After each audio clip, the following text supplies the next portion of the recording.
Really happy today to have Catherine with me. Just got an offer from Cambridge. So which major did you apply for Cambridge? I applied for Asian and Middle Eastern Studies. I initially applied at King's College, but I did an interview and then I got called to Homerton. If a college thinks you're good enough to go, but they don't have enough space, they will put you in. And Peter, so how did he guide you in this process, in choosing the major? The things that I had done and what I had enjoyed, in school with my studies, and then we looked at lots of different subjects. For example, I do history, politics and economics in school, so we looked at subjects like HSPS and things like that, but then I also looked into what I did outside school as well.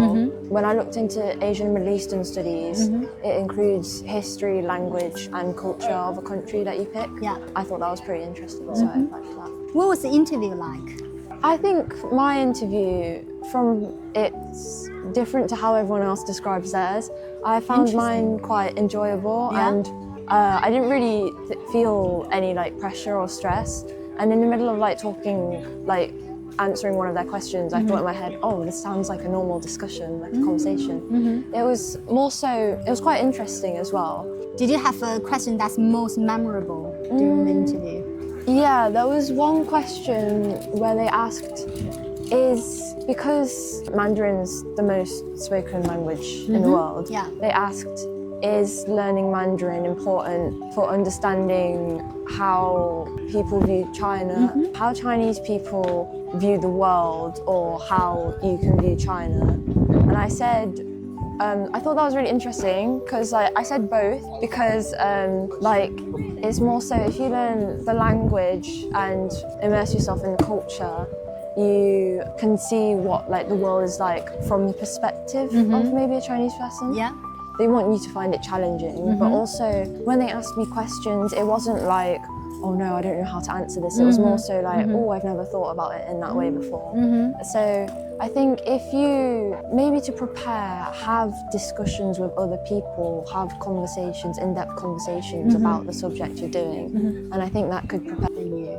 It is a lot about connections as well. You kind of have to go around, but also if you don't have access to people with this knowledge, you could, for example, we're friends at school. They're always, when I come down at lunch and sit at a table with them or something, when you're teaching someone your subject, you become more well-versed in it. And I think that helps you.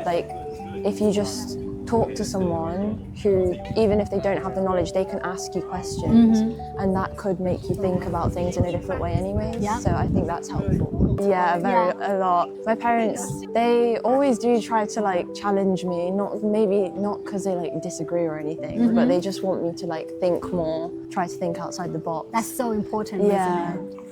So on the dinner table, you often have in-depth discussion about many topics. Or just in the car, they could ask me a question and I'll just go down a rabbit hole and just. Catherine 刚才跟我分享，她其实在家里的时候，经常会跟你们深度讨论各种各样的问题，包括在车里面、在饭桌上都会跟你们讨论这些问题。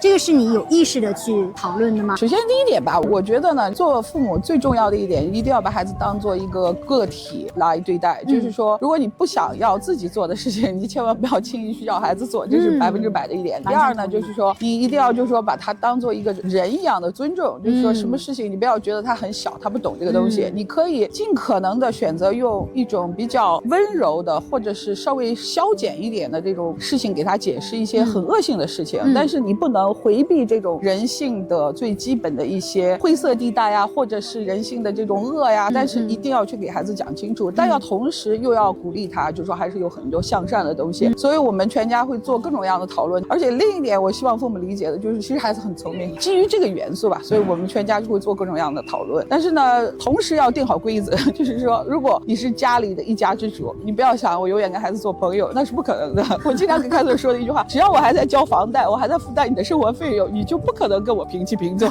搞清楚自己的位置。